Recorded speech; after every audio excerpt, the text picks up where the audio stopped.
Hey guys, as we're getting close to wrapping up season 2 of Hungry for Wisdom, I hope you guys are loving the show. I am certainly loving you guys. Thank you so much for all the feedback. One thing that you could do to help the show out a lot and the mission in Latin America with the World Hope Bible Institute is to leave us a rating if you haven't already. On whatever podcast platform you are streaming this, then go ahead and leave us a rating, 5 stars if you think we earned it, and share this, because as the audience grows a little bit, what that does is it supports the mission through the monetization process and all that kind of stuff. That money goes to the mission in the World Hope Bible Institute that I oversee in Latin America. So give us a rating, 5 stars if you think we earned it, share it, and other than that, listen up. On today's episode of Hungry for Wisdom, an old man smacks us and says, "Calm down, boy, I've seen worse than this." You'll get to hear a couple guys that know darn near nothing talk about the point of darn near everything. And sometimes being a disciple looks a lot like moonwalking in a gunfight. It's episode 21. Turn it up!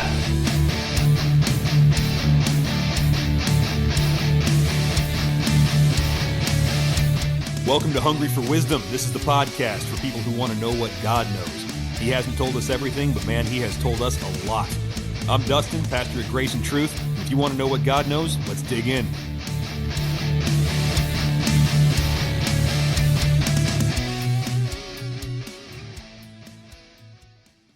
And episode 20, what did I say this is? 21? I don't know. It's tricky, man. We did we did episode 19A and B, so it threw off my whole count. I'm not a math guy. So today's episode, whatever the number is, 21, there we go, is dedicated to persecuted Christians. I always want to keep this in front of you guys. You know, pray for these dudes.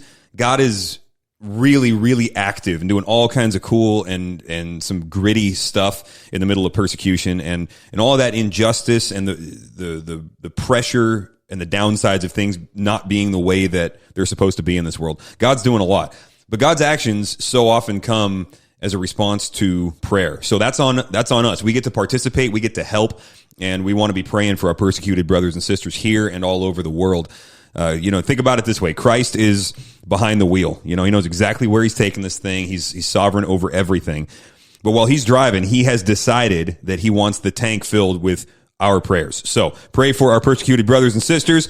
And until we get to do that together in person, you guys got to settle for my digital presence. Whoops, that was the wrong buttons. You guys got to settle for this very unskilled, unpolished discipleship mechanism we call a podcast. So let's look at Proverbs. Here we go.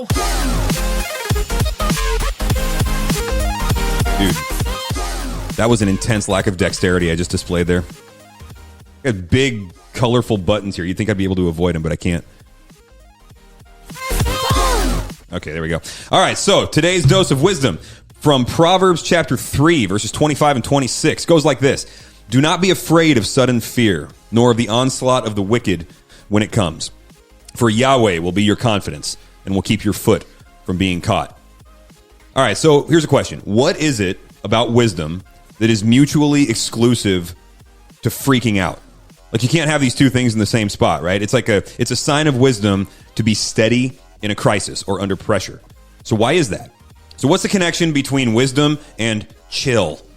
And there's an old World War I movie called All Quiet on the Western Front. Depressing as all get out. I wouldn't watch it. Actually, it was a book first, but I only ever saw the movie. And it's basically, it's about the German soldiers in World War I.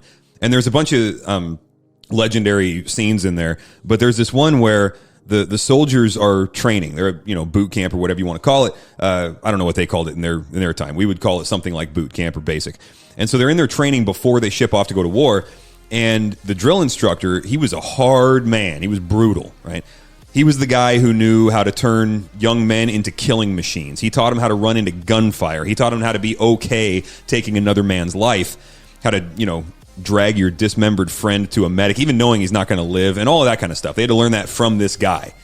And so they graduated, they went off to war, and at one point, they're in trench warfare, they're charging across the no man's land to the other trench, and they see this guy who's cowering behind a dirt pile, and he's got his face buried in the mud, and he's hiding.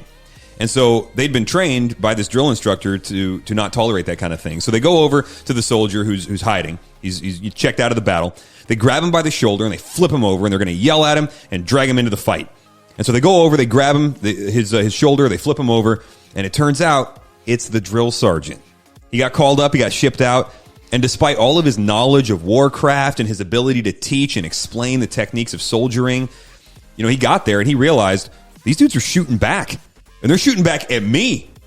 And so right there, everyone lost respect for him, which is interesting because he still knew all the same stuff. He had the same information in his head. It didn't change that. It didn't change his ability to train people. He still had that. But he was no longer like respected. He was no longer the go-to guy that could raise up the next generation of warriors. Why not? Well, because his knowledge did not convert to wisdom, and they knew that when they saw him freak out under pressure. So how come when he freaked out, nobody trusted him anymore? What's the connection between wisdom and steadiness? We don't think about it much, at least I never have, but it's pretty universal that this is how we see things. 2,000 years ago, the Apostle Paul wrote in Titus 2, verse 2, he said, older men are to be temperate, dignified, sensible, sound in faith, in love, and in perseverance.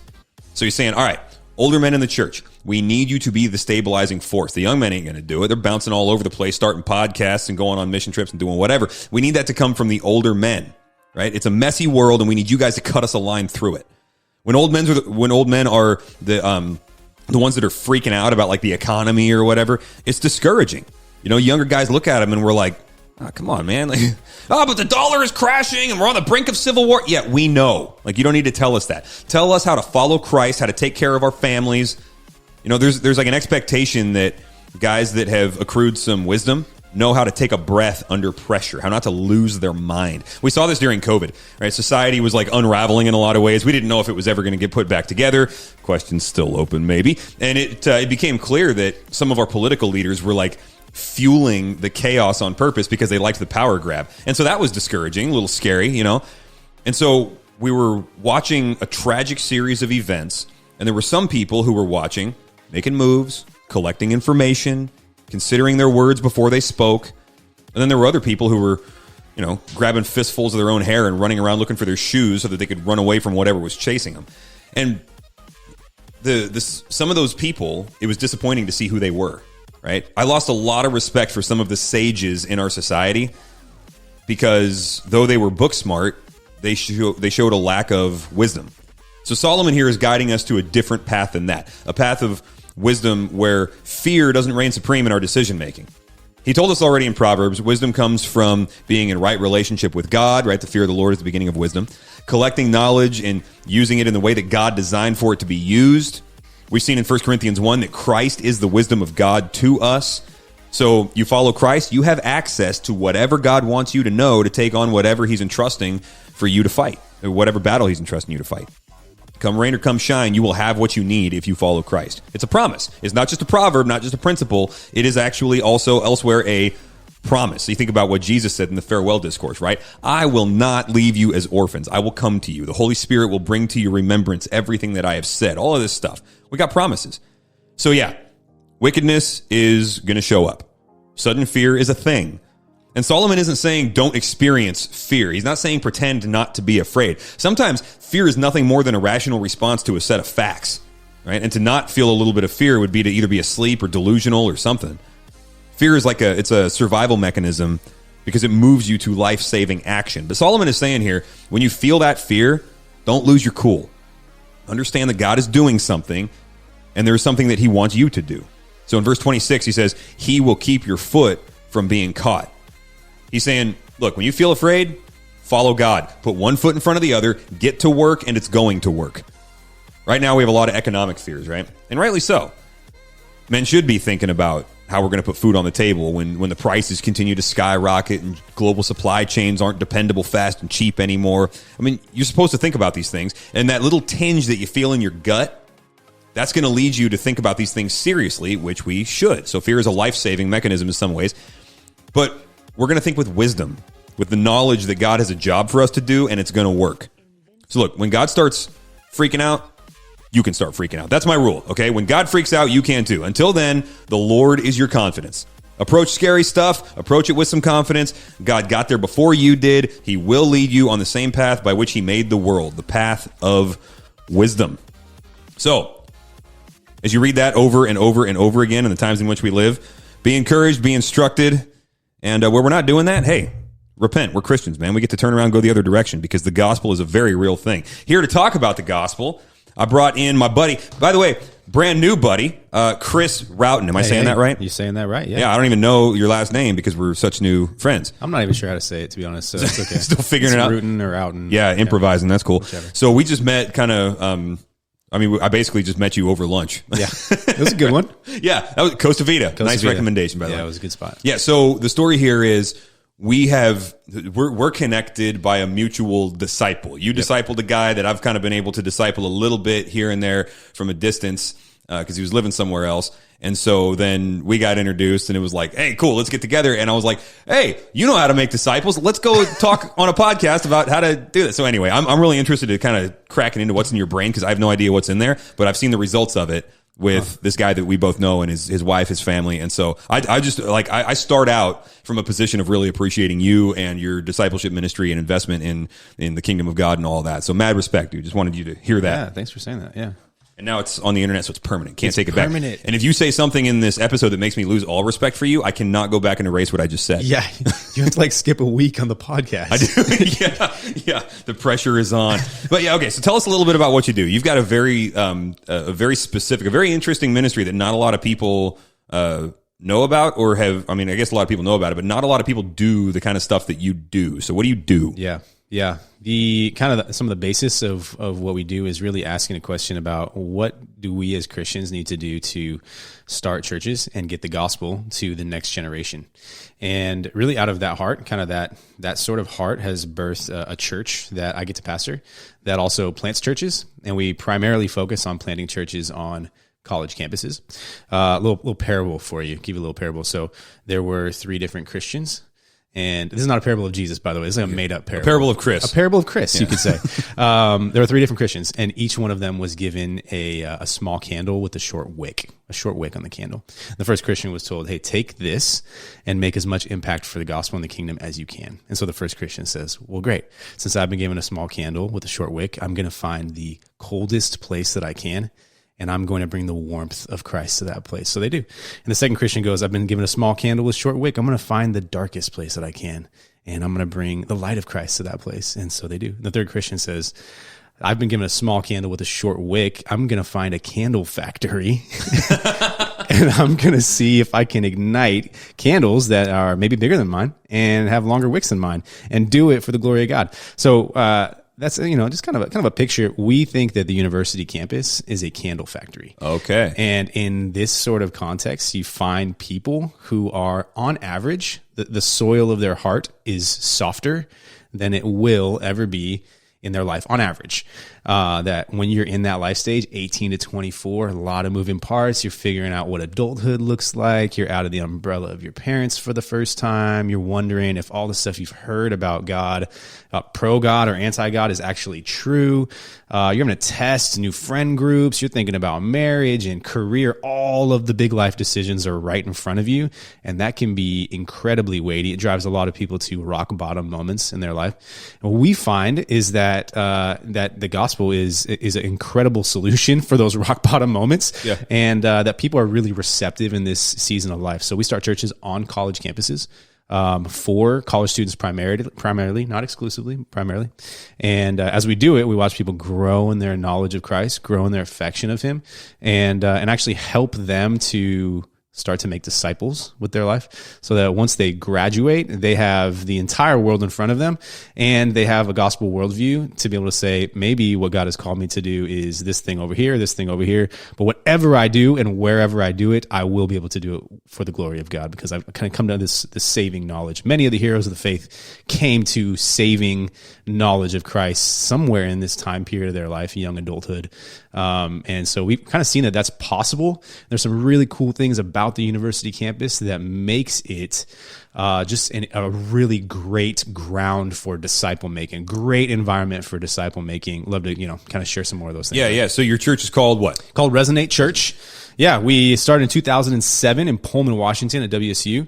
Today, we are on 17 university campuses all across the West, the newest of which is about to get launched to Fort Collins, Colorado. Nice. Yeah. What's that university down there? Colorado State. Okay. Colorado State University. Yeah, cool. So pretty much, the vision is you can kind of take someone from your youth group, or take a family member or a friend of yours who is getting ready to go to college.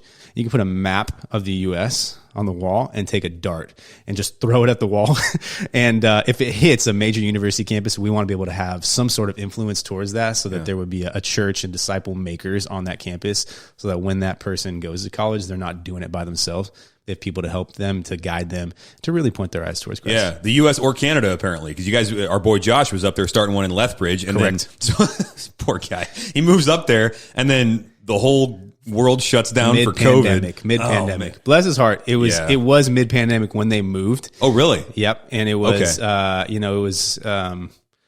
Canada had some different. Our some boy different is rules. crazy. He's I a crazy love it. kid. Yeah, he took some risks. We love him for it. Josh Eckberg, wife Katie, Shout out. love you guys, man. Daughter Eden, beautiful. She's got those cheeks, man. I just want to like. gosh, she's so cute. Yeah. Wait, she's like, gosh, she must be about a year and a half now. Huh? Yep. Oh man. Walking, talking, ruling the world at this point. To be honest. Starting to get a little bit of attitude, I'm sure. That's how they do it. Yep. That's great. Okay, so 17 so far. You're about to launch number 17? About to launch 17. Yeah. Cool. Good. All right. So then the trick then in any ministry context is that there are context specific factors. Absolutely. Right? Which makes it really hard to get blueprints for what you ought to be doing. Right. Because so every generation, we're 2,000 years into Christianity now, and every generation has to meet the same old challenges that were in the first century church, which is why the Bible can guide us through all of this stuff, and it's never going to run out of juice. It's never going to run out of solutions to our problems. Amen. And yet at the same time, every generation has to meet challenges that are completely new. Totally new. Right? Yep. And so you and I are doing ministry in the same generation, but in totally different contexts. Yep. You only live a couple hours away, but your context is like maybe like 0%, maybe 1% the same as mine. We speak the same language. Other than that, it's totally different. So what kind of stuff are you dealing with on the college campus as far as making disciples that what we might call a normal ministry context, like mine, typical, local church? What kind of stuff are you seeing that I may not even think about being something that I would ever have to deal with in my ministry? Yeah, I'll give you one that works in the positive, and then one that works in the negative. Yeah. How about that? So here's in the positive, as a person's coming into college, they never have more time on their hands ever than the 4 years that they're in college. I mean, maybe we should make it a little more academically challenging. Maybe, yeah. I mean, most people are going to class for, 3 hours a day, 4 hours a day sometimes. Some people don't have classes on Fridays. I mean, you really find yourself having total freedom, and you're just in this like sponge sort of, which makes sense. I mean, to go to college, you basically got to get into the mindset where it's like, all right, I need to be ready to take in new information and interact with new ideas. That's a great way to. I mean, that's a great position to be in, or to watch somebody be in when you're trying to share the gospel with them. It is, and most people know. I mean, institutions know this. Universities know this. I mean, so that's where, most new thought that's being adopted by culture has some sort of genesis on the college campus, on the university campus. University professors, leaders on campus, those people tend to then leave the university campus and work out legislature. They tend to go start companies. Do you think that's because of the university campus in general, or do you think that's, specifically, or do you think that just generally it's that phase of life where even 500 years ago when you were on the farm in late adolescence and early 20s, you were still that open and curious and stuff? I mean, is that biological or is that contextual, do you think? I think it's a little bit of both. So scientists would say that at 18, your brain is not finished developing. Certainly for young men, right? They finish the development process a little later. So you're still in that formation process. You're not dry cement, still wet cement. And then you're also, you really are on your own for the very first time. So there is the ability to kind of reform and be reborn into whatever new ideology the university sets in front of you, which is a little bit, it's a little bit scary. Well, yeah. And a lot of the hand wringing that goes on over our cultural philosophies is about the academy, right? It's Absolutely. Like, oh man, our universities are ruining our kids. And there's a lot to that, right? Absolutely. I mean, that's how secularism got here and theological liberalism and all of that from the late 1800s in Germany. That's how it got here, was through the university campus. Right. And especially in the West, especially in America, you find there is kind of a bar to make it into university. You have to have a certain level of intelligence. Most people have to have a certain level of money to get there. And so you do find that a certain type of person gravitates towards the university. So to answer your question a little bit earlier, is that context? I think it is a little bit of context that people will kind of spend their time here and then go elsewhere afterwards. I mean, these Fortune 500 CEOs, politicians, lawyers, doctors, I mean, we're all finding them. They have to spend some amount of time in this place. Right. So it is a little bit of the way that the economy has worked itself out. Sure. That people have to spend some time here. But it's an incredible opportunity for the gospel. In the late chapters of Acts, you see Paul kind of has this strategy towards port cities, right? These places where people will come from all over the world, spend a little bit of time there, do some business, and then leave back to the end. And their ideas are mixing, their languages are kind of knocking the rough edges off of each other and things like that. Exactly. And which, by the way, that was Pentecost too, right? You get people from all over the place in one spot for a common purpose. Bam, the gospel explodes. Right. Yeah. And then when they leave from that place, they go take it to wherever Ethiopia or wherever their home is. And the university can be like that as well. We've seen that that trend, which is biblical, right? Or at least it's a strategy that Paul kind of piggybacked on, that we can actually see that happening in university campuses as well today. So that's on the positive side. So the positive side is they are maximally receptive, and there's dangers associated with it, but it's a net asset, you would say, for your strategy. Totally. Yeah. On the negatives, I mean, I do think there are negatives as well. Reasons why, in some places this sort of ministry model works really well, and other places it doesn't work so well. One of them really is kind of herd mentality. And so in order for, if you've done much reading or studying kind of the next generation, this idea of herd mentality is really kind of critical and key to the way that people see themselves now, and the ability to differentiate from the rest of the herd.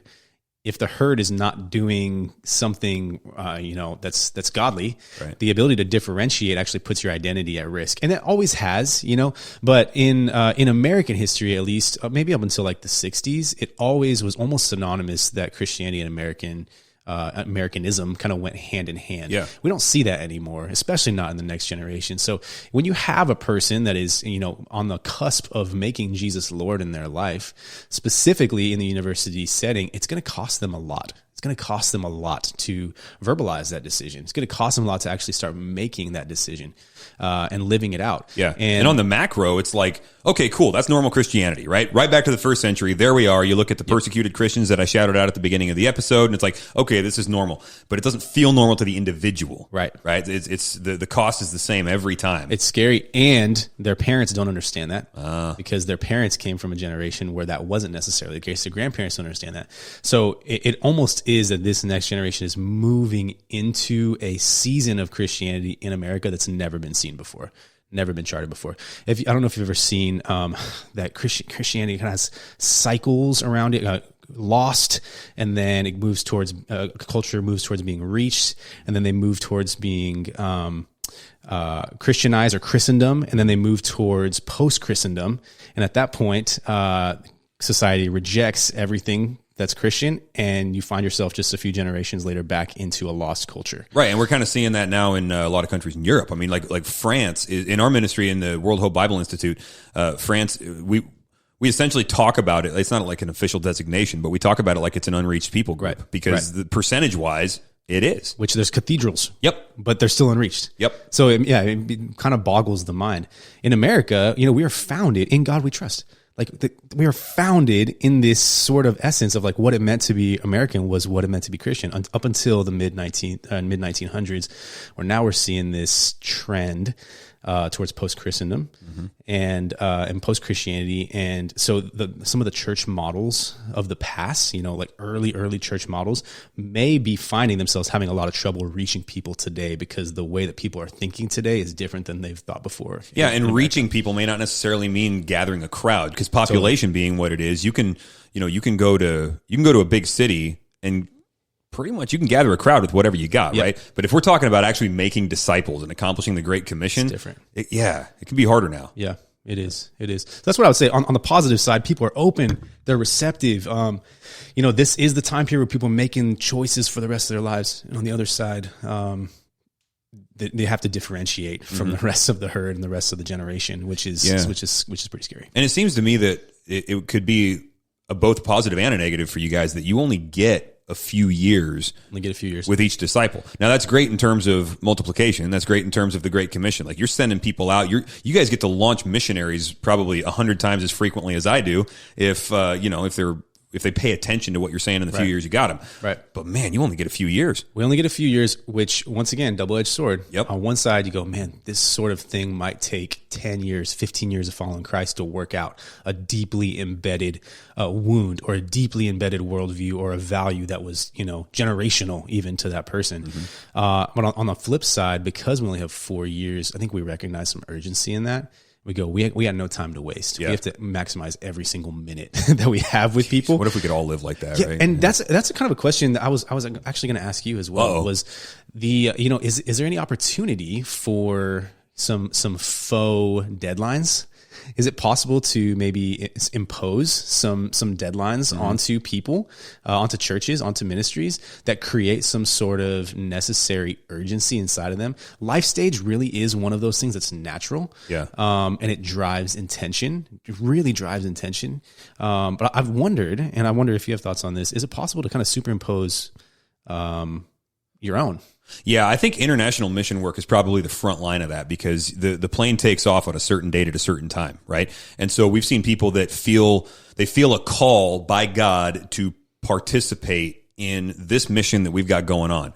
But dude, I'm not even baptized yet. Yeah. And so then they come to me, they say, I want to go on the mission trip. I'm like, you're not baptized. And they're like, well, okay, let's do the baptism thing. Well, now you're into a gospel conversation. Now you're into equipping and you get to, and so you put them under the gun a little bit. When people are moving, oh, dude, we had one situation where, I got to be really careful what I say about this. There was a guy that was going to be going to jail for a while, right? A good long while. And he should. I don't know why I'm laughing. It was like, and he should. Okay. We met him in this crisis point, and he was like, it was that rock bottom thing, right? And he's like, okay, my grandma told me about Jesus or whatever, and so through a series of connections, I get connected with him, and he's like, he's right at that spot where he's like, I need to know if God is real, and if so, what does he say about this? So we trained him as a missionary and sent him into prison because it was like, well, yeah, you need to go to prison for a while because of what you did, right? And so then he went and started Bible studies up in prison and whatnot. And so, I mean, you talk about a sense of urgency and a deadline and things like that. Anytime you've got a certain date where this ministry is going to start, and if you're participating, boom. And so you get that all the time when people are moving out or, maybe moving into a different, I would guess you probably got to move people through, into leadership positions relatively quickly. Pretty quick. More quickly than most churches would be comfortable putting somebody in leadership. It gets us in trouble sometimes. Yeah, I can imagine. Yeah. It's messy. Yeah. By the way, it's messy even if you do take time, right? People are just variables. But yeah, I can imagine you guys see that a lot. But I mean, it's a good question. I think plan A Christianity, just basic Christianity of, hey, make disciples in the home, in the church, and in the rest of the world as you have opportunity. That's going to create, you're going to have to choose between that and a malaise at some point. These things can't coexist forever. I mean, that makes sense. Probably looks different in every context. No, I think you're right. I really do think you're right. In the early church, they had persecution on them. Yeah. So there was always the urgency. I mean, if you read Fox's Book of Martyrs, I saw it on your bookshelf. You read about the history of the church in Rome. The first few, it was like every single pastor that came in was done away with. So it was this necessary urgency because the church knew that unless we replicate, we're not going to make it into the next generation. Yeah. We have to replicate.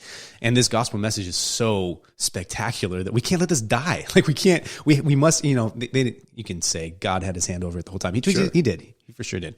But these were very real urgent thoughts these people were having. Very much. Yeah. Our pastor is not going to live for more than 10 years. What do we do? And imagine taking the pastorate in the church in Rome. Yeah. You're like, okay, we want you to be our pastor. Oh, bro, I thought we were friends. Yeah. Why are you saying that at this point? Yeah. So as far as the next generation goes, when I say the next generation, I mean, you and me, we're in our mid-30s, you're in your early 30s. So we say next generation, we mean of disciples. So let's say college age down. And college age down to our children, you and me. Which you want a mind-blowing statistic? So 18-year-old college student, today's 2022, so they were born in 2004. Yeah. So college student today, born in 2004. Isn't that wild? See, that it hit me a couple of years ago when I realized that I was talking to a youth group, and I got invited to do a thing out there, and I realized none of these kids ever went through an airport before the TSA. No. They didn't know a pre 9/11 world. Nope. Yeah. Wow. Yeah. Try explaining like good music. Try explaining what was cool when, like, you know, it's challenging. Yeah, these are called parachute pants, guys, and we even thought they were goofy. Well, they're coming back in though. Well, by the way, I have some because when I went to India, Cool. I was like, that's what that means. You're cool. That's right. Yeah, I'm like on the cutting edge of stuff. I'm on the fashion vanguard. But like they're still doing the parachute pant thing in India. And I went there and I'm like, these are so comfortable, and the air moves right through them on a hot day. Like, why are we not doing this? So I'm bringing back two things, man. I'm bringing back the parachute pants. Yeah. And I'm bringing back, well, they call them harem pants over there, but that's bad. We don't like that. So, but if you want to find some online, you got to go look for harem pants. And I'm bringing back the fanny pack, at least in airports. I have one too. You know, I don't care. It's so practical. Yeah, come at me, bro. Like, you take it off, you throw it through the scanner. So You don't need to unload your pockets and whatever. So those things need to come back. And here I stand. I can do no other. If you get nothing else out of this podcast, parachute pants and fanny packs. Fanny pack. But when it comes to the younger generations, we've been trying to figure out, like, what does it mean to actually reach them? Because it almost seems like the definition of reach is different than, or it looks different than it always has before. Can you explain that a little more? Yeah, and I really want to get your thoughts on this because you're swimming in this soup all the time. So we were sitting around in our pastors meeting talking about, we were at the big picture stuff, right? Where are we going 5 years out, 10 years out, and what do we need to be doing now to get there? Do we have any indication of what God might be doing? And we realized this problem that with people basically 24 and under, we kind of put the number there. It was somewhat artificial, but it was based on our experience. 24 and under, we can, quote, lead them to Christ, no problem, right?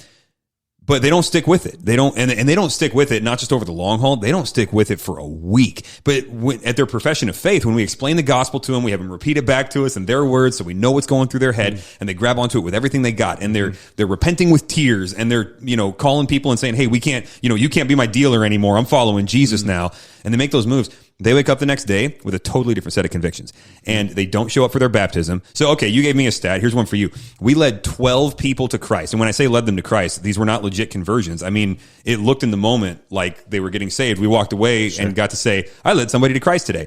And then they didn't show up for their baptism. All in that age bracket, right? So it's like in a generation where they are told that they can choose their gender day to day, and they can choose that you can literally change your biological sex. Yep. If it makes you more comfortable. There is no such thing as conviction anymore. So what does it mean to, like, how does it look to communicate the gospel to them, to call them to a life of following Christ and instill any level of buy-in on the front end when you can wake up the next day with a whole different set of convictions and feel just as firmly in those convictions as you did in the ones that you adopted yesterday and are now setting down. Right. So how do you reach these guys? Yeah, we know this as Christians, but there must be a standard of conviction that's outside of the individual, right? So objective truth is where we place that. Subjective truth is really what culture is swimming in right now. So everybody makes their own truth.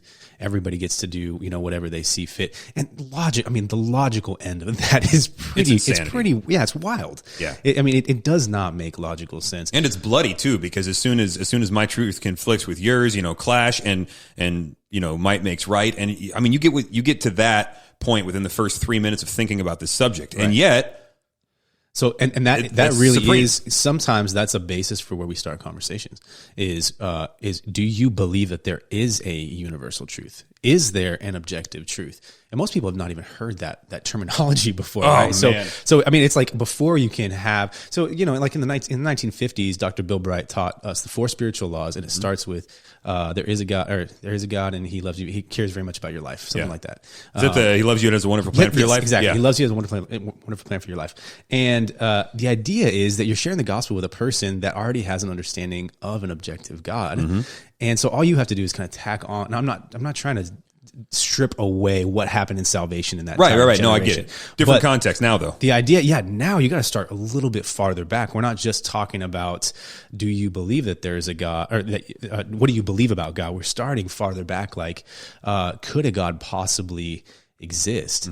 And even one step farther back, some of the first conversations, the first questions are social questions about the role of women in society, questions about the role of gender in the person, questions, those sorts of questions about slavery and racial justice. Like those questions kind of do get forefronted. So what's required there, to kind of answer your question, is being willing to walk the conversation back to meet them at the genesis of their worldview, which is not where the genesis of your worldview and my worldview started. If we grew up in a home that did believe something about God, we have to kind of walk that back. And as you walk it back, you realize the process for conversion of the heart is a long process. You're talking about deconstructing an entire worldview of subjectivity and reconstructing a worldview around holiness, around Christ, around what the gospel has to say. And is it possible to summarize the starting point that you're talking about? Like, you got to get back to the starting point, the genesis of their worldview. Is it possible? Is it too individual, or is it possible to kind of broad brush? Here's what we're seeing when we get back to that point. What's their worldview based on? It is based on self. It is based on self. And I think it is based on self-actualization. Okay. Self-expression and self-actualization. Expression. See, that's interesting. I've wondered what to do with this for a while, because it's like self-expression has become a civil right. Oh, yeah. Right. And if you harsh anybody's self-expression, you're even suggest that maybe it would be appropriate to limit their self-expression in some way that is akin to physical violence. Right. Yeah. Right?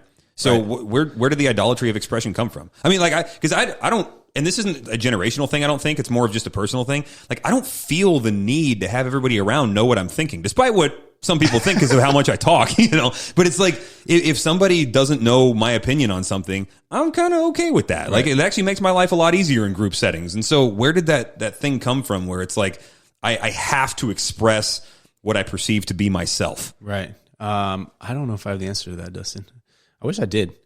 I could get really nerdy about it and say something that's probably true but doesn't make any sense. Tell me what you think. Well, it's because when you become your own God, then God must project and emanate himself for his own glory. And so then I don't know. I'm just making stuff up. Maybe. It's probably true, though. It is. Well, yeah. I mean, I think there is something to that. The desire to be seen, the desire to be recognized, the desire to be affirmed. I mean, I think all of those things do have some place in the human heart, regardless of what time period you've lived in. But I do think, right now those things are being platformed to be forefront issues, primary issues, and not just like, hey, if you get to these in your life, then that's great. Or if you get to these when you're 40 or 50 years old, that's like, if you actualize yourself way down the road, that's okay. That's funny. We front loaded the midlife crisis to late adolescence now. Dude, it's true. Whoa. It's true. It's kind of scary. Well, yeah. I mean, instead of, buying a Ferrari or something like that, when your kids leave the house and you're an empty nester and wondering about the big existential questions, now it's like we're reassigning ourselves genders and stuff. Yeah. One of those ways that's it's revealed kind of, I'm not sure if you've followed career statistics recently, but right now there's this big thing happening called the Great Resignation, where people are just turning over their jobs so quickly. And I recently read some statistics that said the average person from 20 to 30 in their job will work something like 6 to 8 jobs, turning in a decade. In a decade, yeah. Like it's normal for a person to work that many jobs in that 20 to 30 decade. Shoot, I used to have that many jobs at a time when I was 20 and 30. Well, I think there's something in there about just the desire to self-express. Hey, if this is not getting me where I need to get, then I'm going to go to this other place. And it's not because you're entrepreneurial. It's not because people are going like, I have all these ideas to start my own companies, or I have all these income streams that I could be making. It really is like, hey, maybe this will be where I feel like I'm expressing myself and my value and my giftings. Oh, never mind. That's not going to be it. Maybe this place will do it. No, that's not going to be it. Maybe this place. So it really is chasing actualization. It is absolutely chasing actualization. And looking for it in your work. Yeah. Yeah. Man, there's an open door to the gospel right there. Yeah. One place, but I mean, a pretty significant place. Yeah. Wow. All right. So then, as far as communicating the level of conviction necessary in order to follow Christ, how do you go about communicating that? Like, hey, listen, count the cost, Hey, I'm calling you to something here that might get your head chopped off someday. Sure. We do kind of hack the system a bit. And I'll say that because we want to put loads of Christian community around a person who is making a lordship decision for the first time. Okay. So that if that community that they were previously connected to starts to reject them, they're not a wanderer on earth with no Christian community and no non-Christian community whatsoever. Right. So a little bit of a hack there. What we find is that as people come to Christ and make lordship decisions, it's typically not an isolated individual that's doing that. It's typically an individual that's been being pursued by community already. Okay. So kind of an interesting thought experiment is just the idea of like, can you disciple a person before they actually make a decision that Jesus is Lord of their life? Oh, I think absolutely. You think so? I think pre-conversion discipleship is one of the best methods of evangelism. Tell me more. Well, I mean, we'll have. Not everybody has agreed with me on this point, by the way. I agree with you, by the way. I want to hear. Well, on what I'm about to say. Okay. So there are positions in the church that when people come in and they're like, "Hey, this thing is really interesting, and I'm finding something here that I've needed but never seen before, whatever," and they're not regenerate yet, I have no problem making them a door greeter. Hey, put on this name tag, smile at people, show them where the kids' area is at, whatever. They're not working alone; they're with somebody. Why do you think people take offense at that? Well, so here, I'm going to be speaking for people that I disagree with here, so I may not do a good job. Okay. But I think that generally speaking, it's coming from a correct theology that the church is for Christians, right? Like you hear this thing like, we do church for the lost. It's like, that's an insane thing to say. Sure. That's, it's an ecclesiological non sequitur.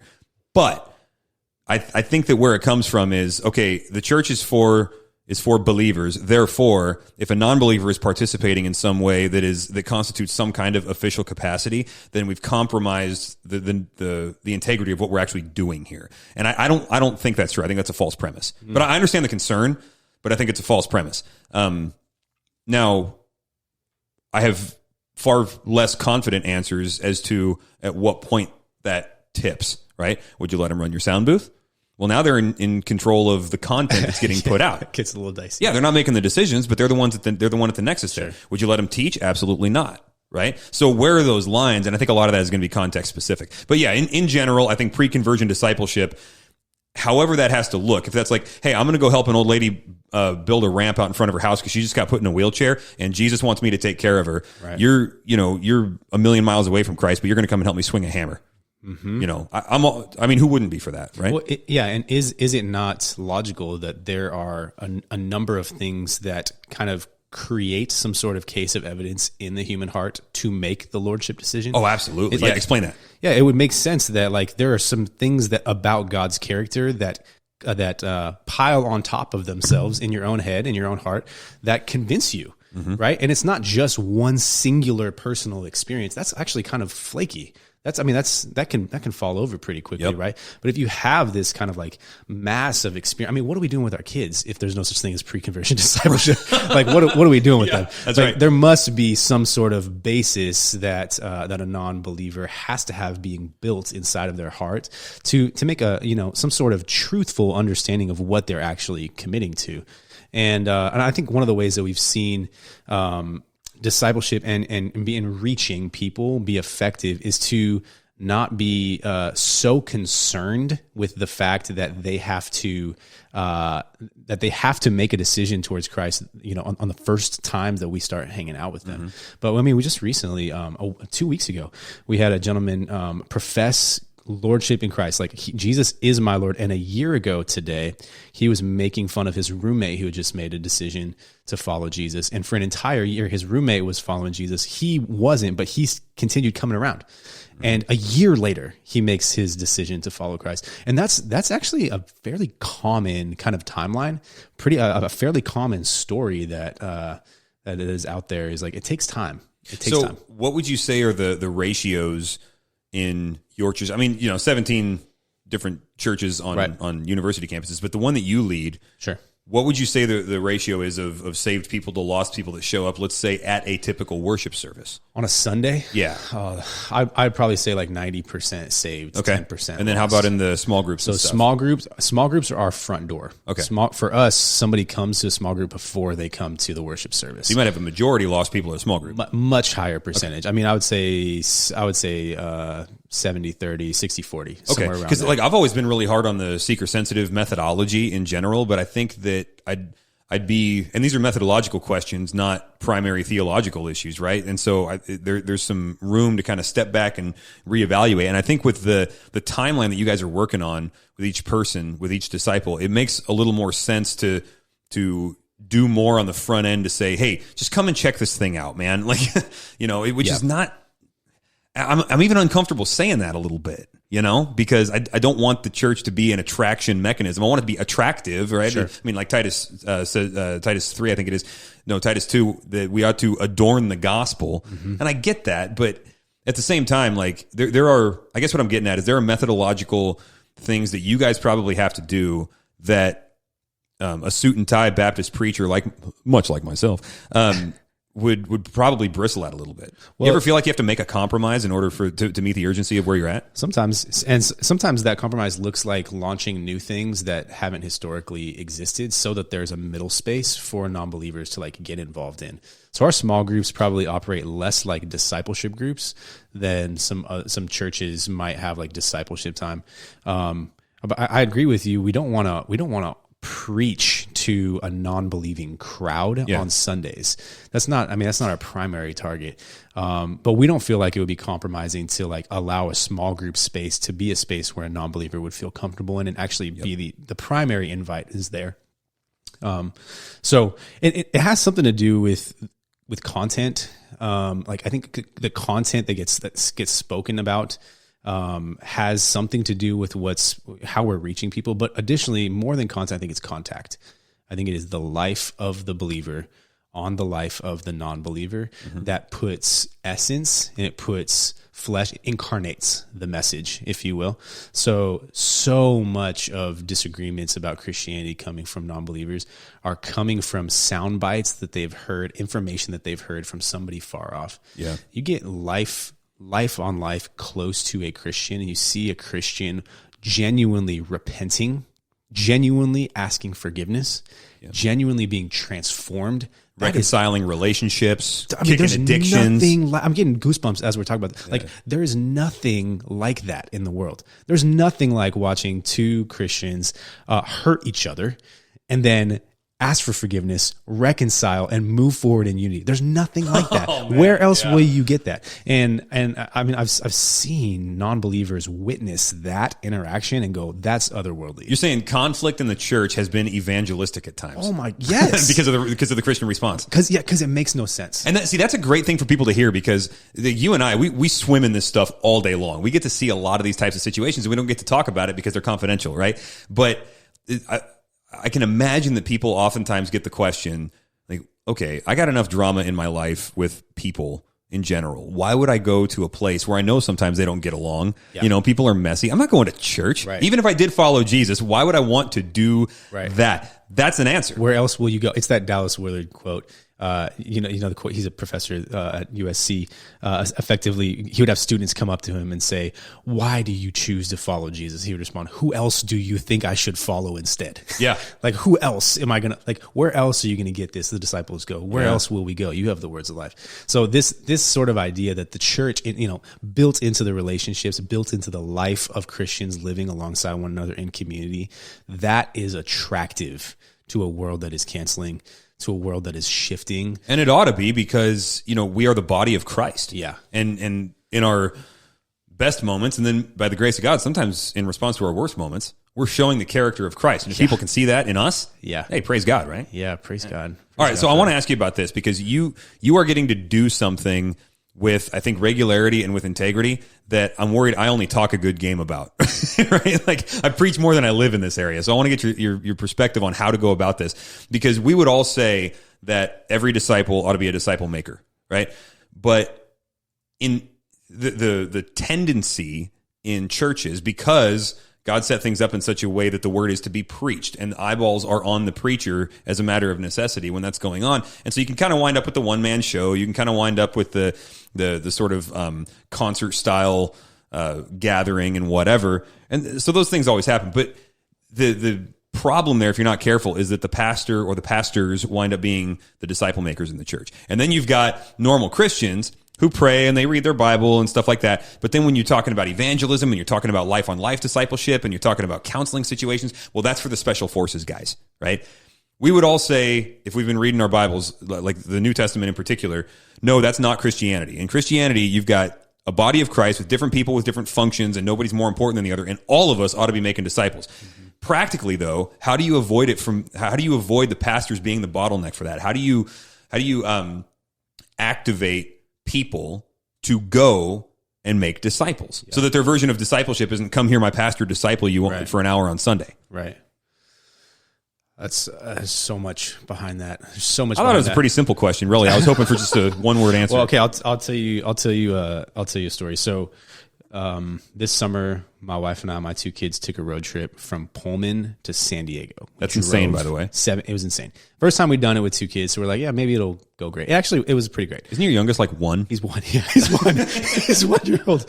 He actually traveled really well, though. So I think you and me need to do some counseling, because you seem a little bit suicidal to me. No, that was. We needed to get the experience. So we went to San Diego because every summer there's a discipleship program that we put on in San Diego, where we send students down there for the summer to learn how to follow Jesus in community, to learn how to defend their faith, to learn, some of the practical hands-on aspects of following Christ. And they could do it because it's summertime and they have plenty of time. So we do it. It happens every single summer. We drove down to teach at it. I drove, I think it's like 2,300 miles or something to get there. And I was supposed to teach on disciple making. So that was my thing. That's why I went down, was to teach a seminar on disciple making. The first thing opened up was saying, hey, I drove 2,300 miles to tell you this sentence. That was my opener. And like people stood up in their chair, sat up in their chairs, grabbed their pen. I was like, that's the best opener for anything. Boom. Makes me want to get a longer commute to work. Yeah. But I told him, God's primary calling on your life is to be a disciple maker. That's what I told him. And at face value, there's a whole lot of objections to that statement. I'm not talking about the essence. I'm not talking about identity. I'm not saying who he's creating you to be as a human. It found in him is somebody who does something. That's not what I'm saying.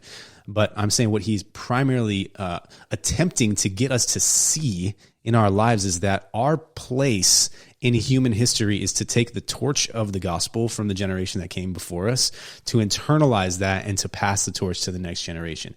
And that is the primary calling of what we get to accomplish as Christians outside of what's happening in our own heart, right? And that's hard to wrap your mind around. So what I mean by that is, like, you can do a number of incredible things in your life. You can accomplish great stuff. You can launch companies. I mean, you can write some killer content.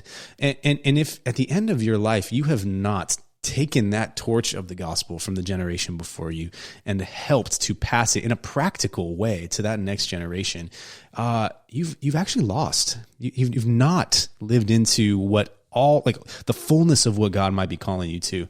And on the flip side, if you don't do any meaningful work that transcends your lifetime, like if you don't launch a company, or if you don't, write the book that you thought you were going to write, but you have relationships that you've invested in and you've taught people to follow Jesus, taught him to obey his commands, as is spelled out in Matthew 28, then you've won. Even if you don't have the life that looks so spectacular. I think it was the Moravians that would say, make disciples die and be forgotten. Yep. Make disciples die and be forgotten. I'm like, that sounds like a good life to me. Well, yeah, that's 2 Timothy 2:2, right? So Paul says, what you've heard from me in the presence of many witnesses. So there's two generations, Paul to Timothy, right? What you've heard from me in the presence of many witnesses, entrust to faithful men, generation 3, who will be able to teach others also, generation 4. Now, this fourth generation, they probably are never going to meet Paul. And Paul's dead and gone. Never. But here we are, right? So how do we get people to believe that? I think it starts with me believing that there's a primary calling on every single person in my congregation to make disciples. Yeah, and I want to be specific about the wording here. I may have said this. How do we get people to do that? What I mean by that is not how do we manipulate them into certain actions, right? And you know this, but I'm just specifying for everybody else that, how do we give people permission to go and do something that they didn't think they could do or was their job or whatever? I want to activate them. Totally. Right? Yeah, and I'll just caveat my previous statement. This is primary calling. this is not the only calling. I'm not saying that's the only calling. Yeah. I'm just saying that there is something for every single Christian in this to make disciples of other people. And that's got to be somewhere in our life plan. It's got to be somewhere, in our bucket list, is that this is what we get to invest our lives into other people. And I think it does start with me believing that Great Commission that Jesus gave to the 12 applies to believers across the timeline of history and across the globe. And that I might actually not be doing what the Lord has called me to do as a pastor if I'm not helping that to happen in the lives of every single person by the culture that we create, by the systems that we implement, by the training that we give, by the accountability that we have with people in community. So I think all of those things kind of do factor into it. In the Old Testament, you see this kind of really interesting thing happen in Genesis 11, where the Lord scatters the nations. The nations get scattered, right? Building the tower.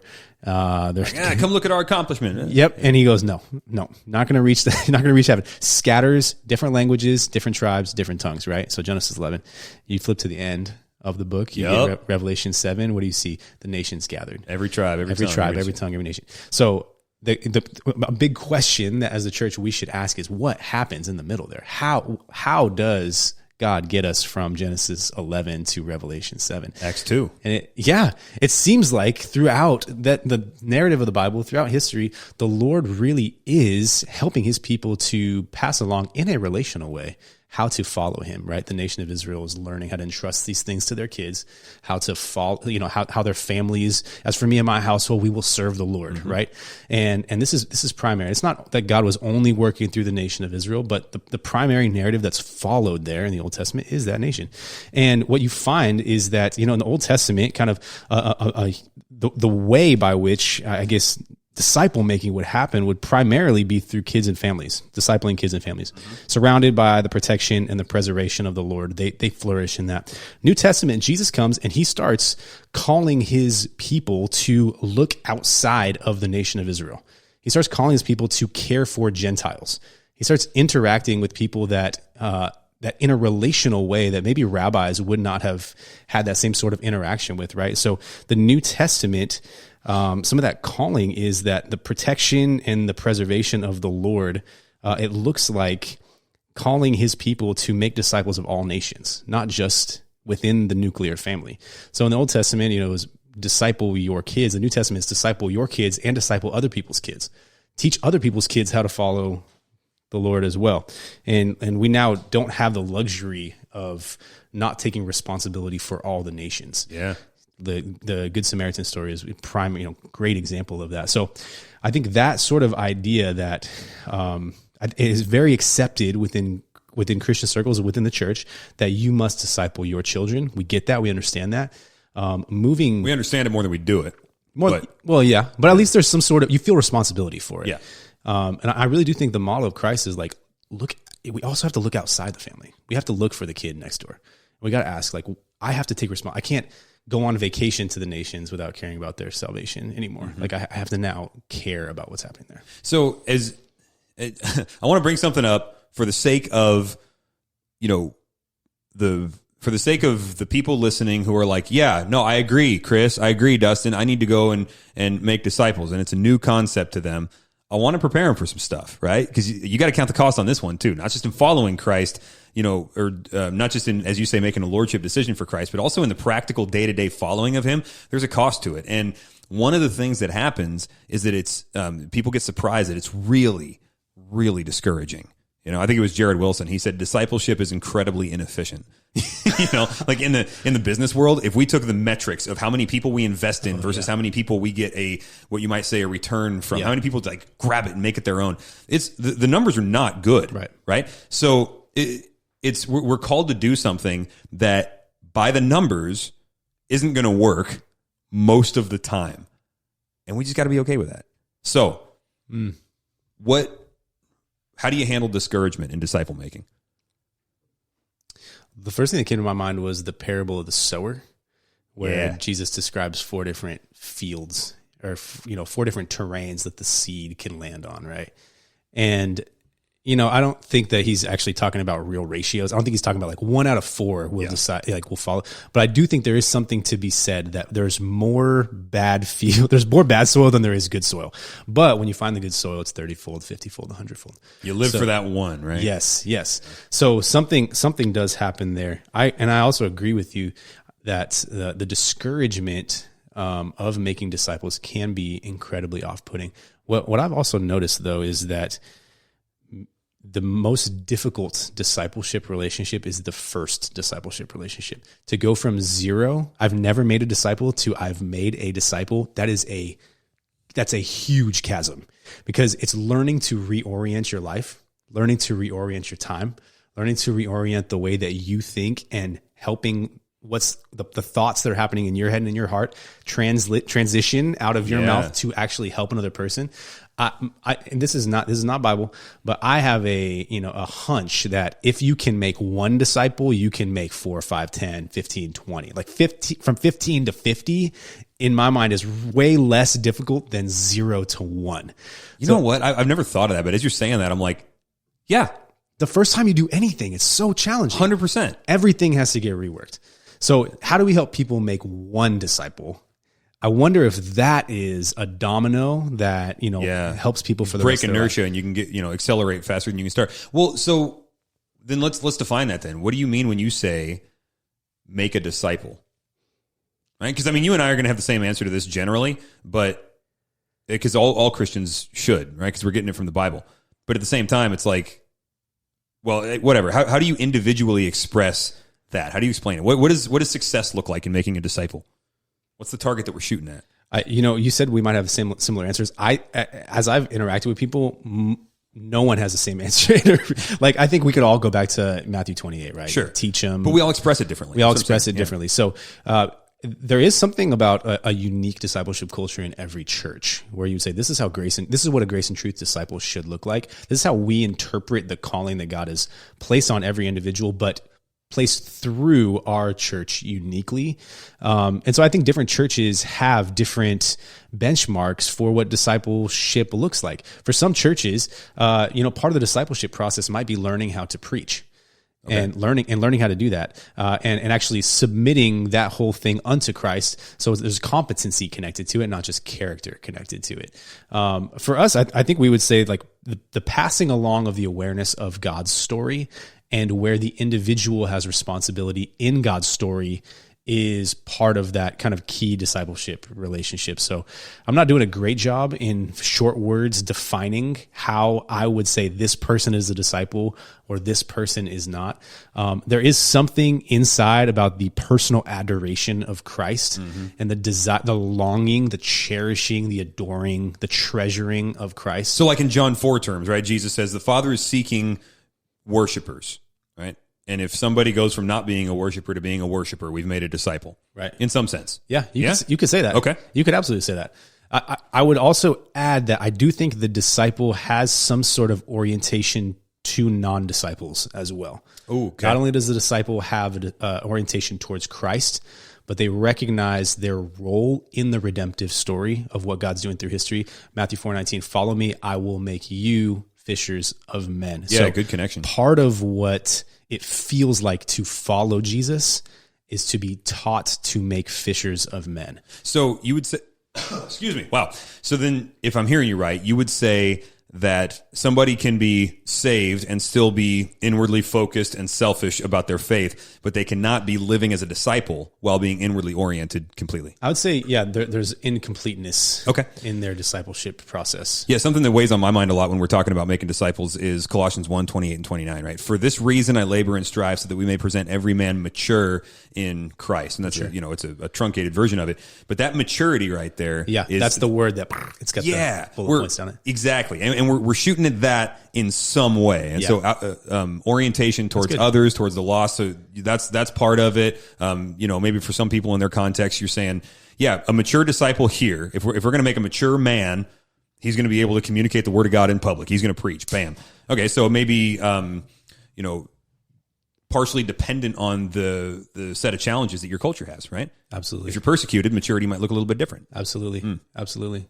Yeah, I'm glad you brought that up. I've actually never thought through that verse as a completion point for here's how you know if you've made a disciple or not. Maturity. What I'm hearing you say is maturity is there, and we get to contextualize what the definition of that maturity looks like based on. Yeah, and in my way of thinking about it, maturity somehow. I'm gonna preach here for a second. So the word is the root word is teleos, which is maturity or completeness or whatever. And Jesus says a form of that word on the cross when he says it is finished. He's saying tetelestai, right? It stands finished. It stands complete.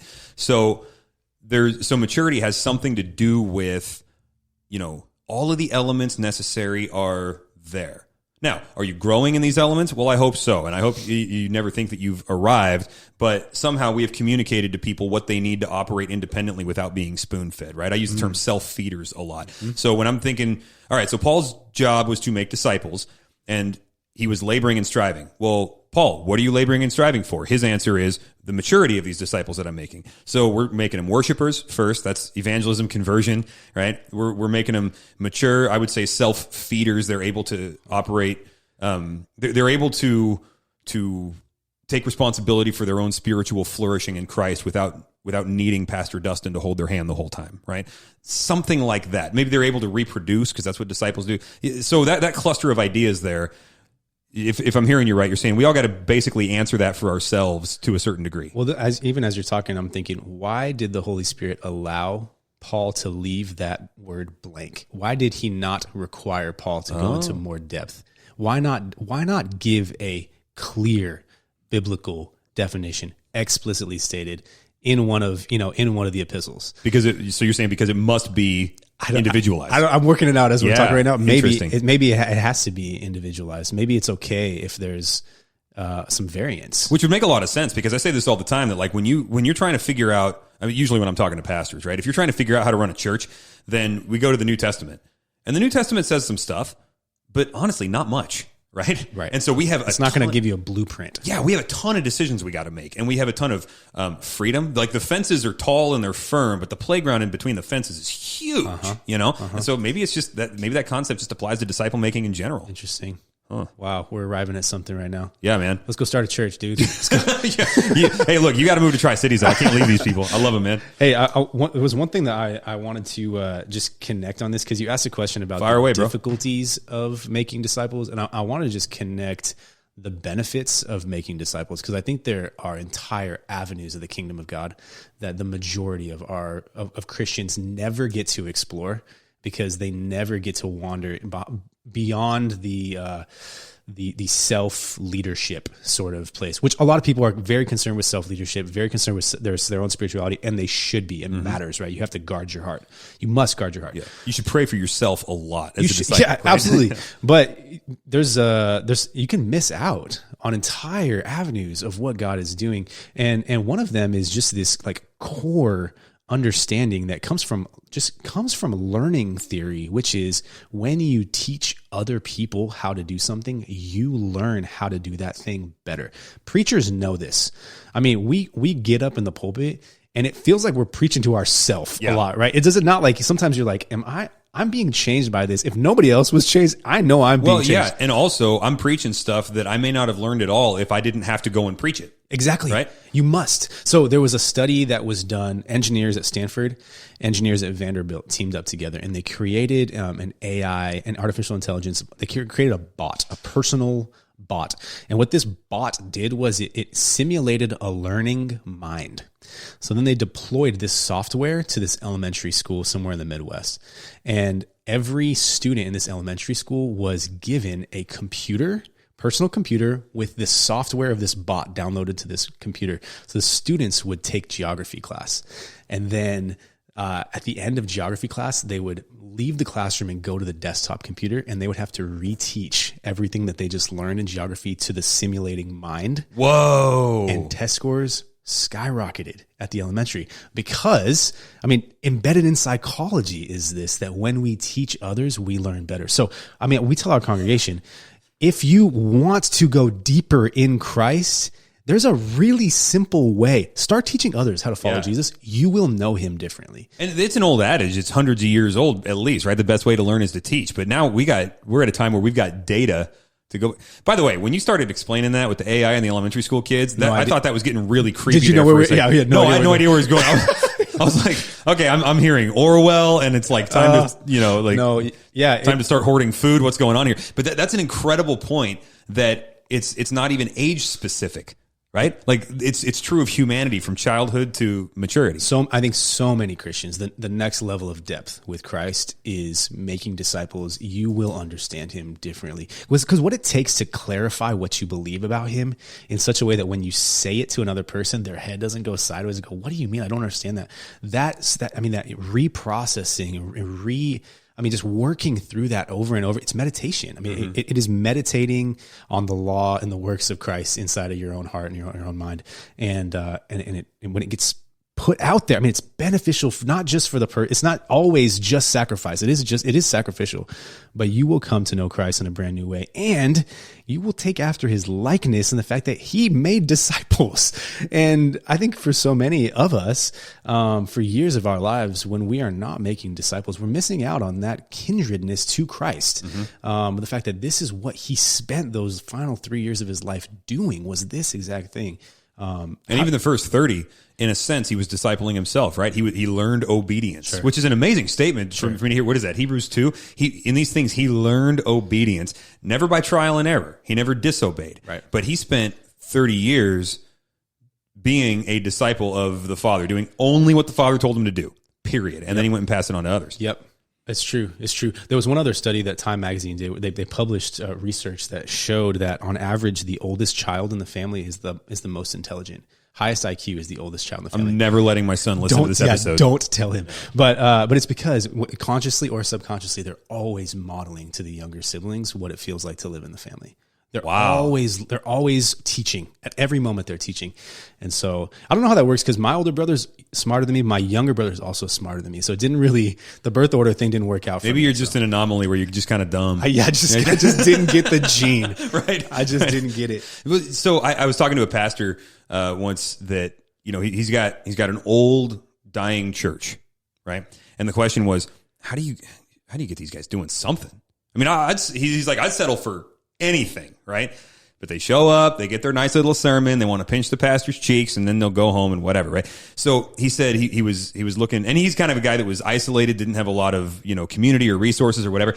And he said, so I started reading books. I was reading books on how do you handle a church full of mature disciples, because he was totally right about this, that a church is designed, like the bride of Christ is designed to have problems that new believers cause. Right. So you're supposed to have new blood. You're supposed to have, and that's why churches that don't engage in evangelism or missions or whatever, they get ingrown and unhealthy, and they just kind of like rot and they die, because when you don't have those problems that new believers cause, then you fight about whatever's there. But when Satan's attacking new believers and you get these weird ideas coming into the church and things like that, you have a common enemy. You can go and fight that. Well, we got biblical commands all over the place for how to do that. He didn't have any of these problems, right? So he said, I got nothing but mature believers. What do I do? So he starts reading books on how to disciple mature believers.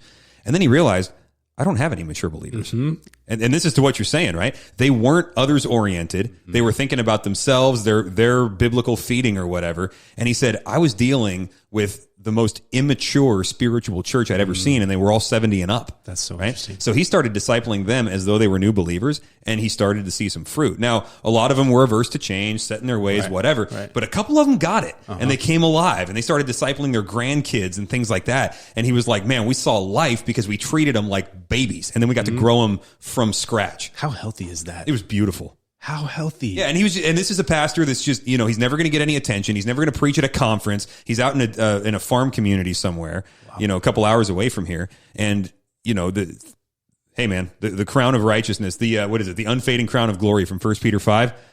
That's going to be good for him. That gets me stoked. I want to be that kind of old person too. Yeah. Like I want to be the kind of old person that doesn't just, get set in the ways. Right, because he was about 70 also. Yeah. And he's sitting here thinking, what do I have to change? How can I serve Christ better? I was just like, I love that heart, man. Yeah. I went to a church the other day, and I was in the third row. It wasn't my church. It was a different church. And I was in the third row, and in the row in front of me was they were like 80 years old. And the sermon series was how to read the Bible. And in the row in front of me, these people are like taking notes. Yeah. They're like 80. And I just remember thinking, how incredible is that 80, you're still learning. Like you still have the humility to say, I need to relearn how to read the Bible. I don't know how many years I have left on this earth. I might go see Jesus face to face in the next couple of years. I'm still going to learn how. I should have lost my license 10 years ago. I might die driving home from church. Yeah. No, it's a cool thought. Well, and so the first time I ever did a basics class, basics of Christianity, right? And so we'll do that on Sunday nights. I had a guy show up who had been a Christian since before World War II, and he got saved and then he shipped out a little while later. And I was teaching him about cross-referencing. Hey, you got a Bible? You see those little letters in it? Here's what you do with that. And he comes up to me afterwards. This guy's in his 80s, and he goes, I was always wondering what those little letters were for. What was that? And I said, we'll call him Gary. It wasn't his real name. I said, Gary, I want to find every pastor you've ever had and backhand him. Slap him. It's just like, what are you guys doing? Like, teach a guy how to handle his Bible, But you never graduate the basics. In Philippians 1, other place also, Paul says, Peter says it. He says, it is no trouble for me to remind you of the basics, right? This is why, which is really cool for new disciple makers, because that means you don't have to be the special forces. You don't have to have seminary training to go make a disciple. Teach them the basics. They need it. Right. And you never get past the need. Yeah, that's so true. I've noticed, sometimes the people who are most vocal about new things are the ones who are not helping new people understand the basics. So just needing more soul feeding over and over and over. I've recognized that sometimes when you are making disciples, I think just that process helps you to learn how to feed yourself as well. And it's just so healthy. It's just so healthy. The other thing that's really, really sweet is connecting where you are in the kingdom to the generations that have come before you. And I think without disciple making, you just miss on church history. You miss on the story of how the gospel got from Jerusalem to Tri-Cities, Washington. And then you miss on the wonder of like, well, where will it go from here? And could it be that God really has put me on this earth to have a hand in getting it to the next place? You know how nerdy I get sometimes. I did this project once where I went from the Apostle John down to my dad. Spiritual lineage, right? So he drew it out. Yeah. So John discipled Polycarp, and we've got his writings. Now Polycarp discipled Irenaeus, and we've got his writings. And this guy got discipled by Irenaeus. Anyway, so there were a couple of big leaps where it was like, and this guy wrote the book that led that guy to Christ. And so then you skip a couple of generations chronologically, but you still got the spiritual lineage. And it got down to Billy Graham, who preached a sermon in 1968 or 69 that my dad was watching on TV at 10 years old, got saved, and then he led my mom to Christ accidentally when they were on a date. Hilarious story. And so then, both first generation Christians, they get married, have me and my sister first and then me. And then we were raised in a Christian home, and now I'm raising my kids in a Christian home. So is my sister. So we went from the Apostle John down to us, and we could trace the spiritual lineage. Pretty incredible. Oh yeah. 2,000 years. It's amazing. It puts you in a place of going like, who are we? Like in your biological family, like right now, 23andMe is like all the craze. You know what that is? It's like you draw your blood and they tell you like where you come from, and like that for the church. That's the idea.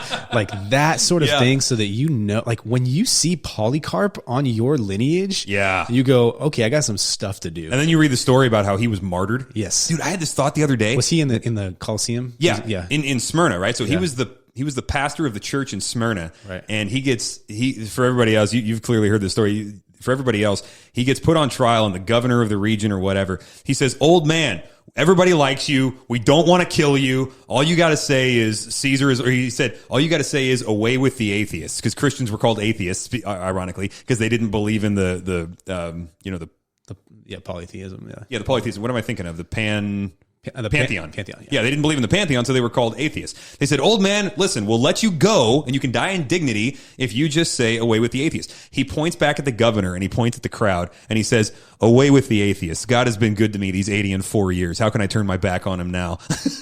He said, you guys get out of here, right? Boss. Yeah, and so then he dies, right? Then I'm reading that story, and then I thought, wait a second.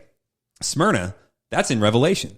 So I go to Revelation, I think it's in chapter 2 or is it chapter 3? It's one of those. And he says, do not fear what you are about to suffer. You're going to suffer a little while, and then here's the reward that Jesus is going to give you. And Polycarp was a pastor, and his people were watching that. You know what I mean? How do you think they felt after that? Like probably a little scared, very bummed, and so motivated to go and carry on his work, because how could they let him down at that point after what he just went through? Well, yeah, I mean, functionally, he drops the torch on the ground when he is martyred, and the people around him have to go, will we pick that torch up and run with it, or are we going to let it, like, what are we going to do with that now? You watch your pastor go down. You watch a dear friend go down. You watch... I mean, that's what we miss out on those stories, I think, here in the West, of like watching, who said like the blood of the martyrs is the seed for the church.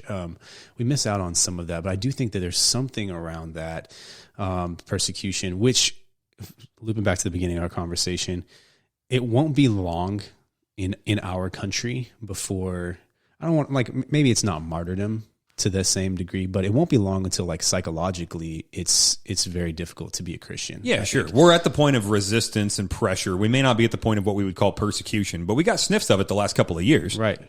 And that's going to do something, I think, to the church. I think it's going to do something to the church.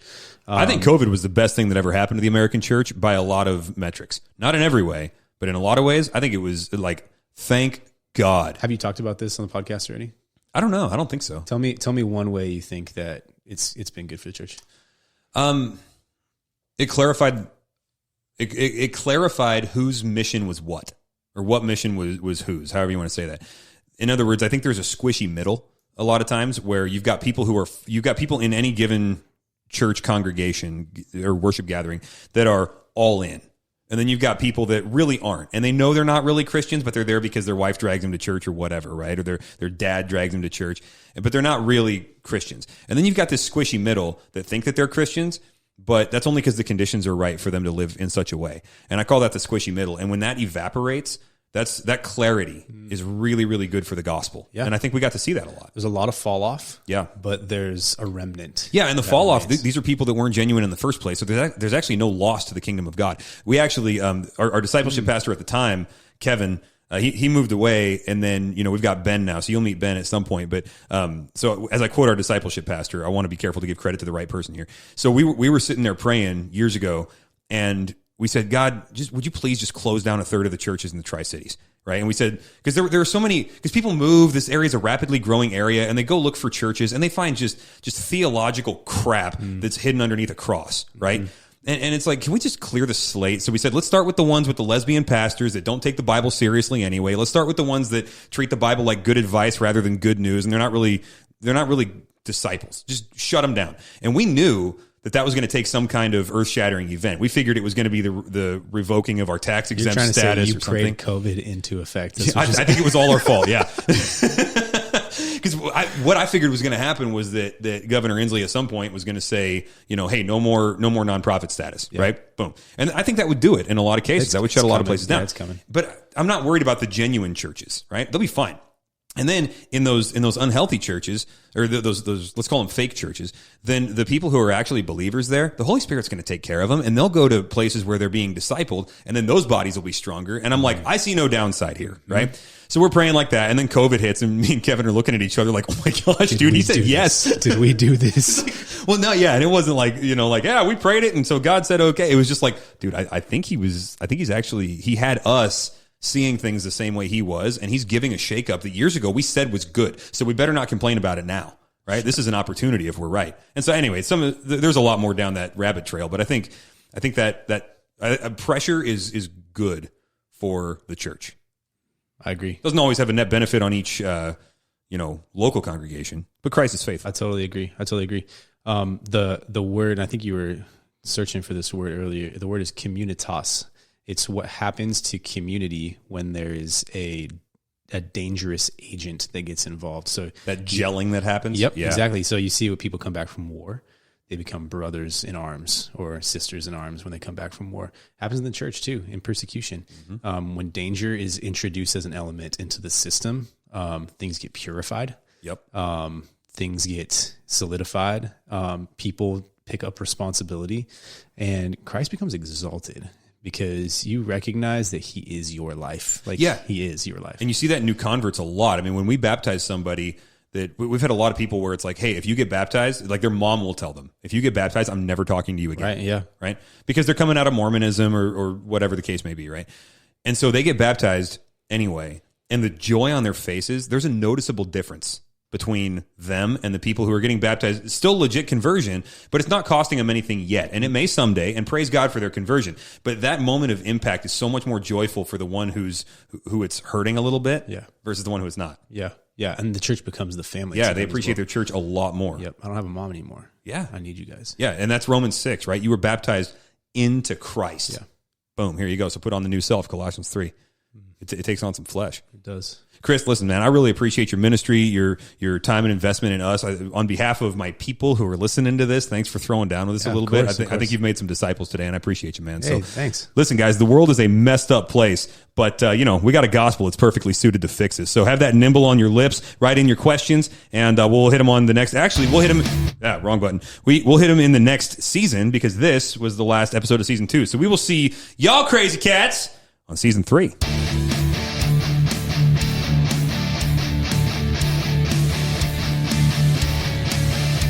Hungry for Wisdom is a ministry of Grace and Truth Community in West Richland, Washington.